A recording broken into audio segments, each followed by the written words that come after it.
নিশ্চয়ই সিপিএম নেতারা যারা আছেন, সিপিএম নেতাদের মধ্যে শুভবুদ্ধি সম্পন্ন অনেক নেতৃবৃন্দ রয়েছেন, ওনাকে যদি অসুস্থ থাকে তাড়াতাড়ি ওনার ট্রিটমেন্টে পাঠানো উচিত, যেখানে ভালো হয়।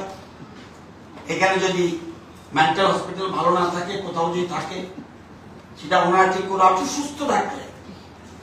সুস্থ থাকলে আমি জানি সবচেয়ে ভালো মেন্টাল হসপিটাল এটা ঝাড়খণ্ডের কি জানি একটা রাঁচিতে। যদি সুস্থ থাকলে তো কোনো কথা নেই, কেন পাঠাবে?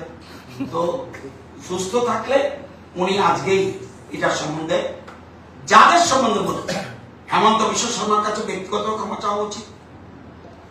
যদি বিপ্লবদেরকে মার করে থাকে বিপ্লবদের কাছে ক্ষমা চাওয়া উচিত, আমাদের ভারতীয় জনতা পার্টির কাছে ক্ষমা চাওয়া উচিত, তীব্রবাদের কাছে ক্ষমা চাওয়া উচিত, এবং রাজ্যবাসীর কাছে যারা দীর্ঘ বডি ফিজিক্যালি যারা লম্বা, সারা রাজ্যের এবং সারা দেশের প্রত্যেকের কাছে ক্ষমা চাওয়া উচিত।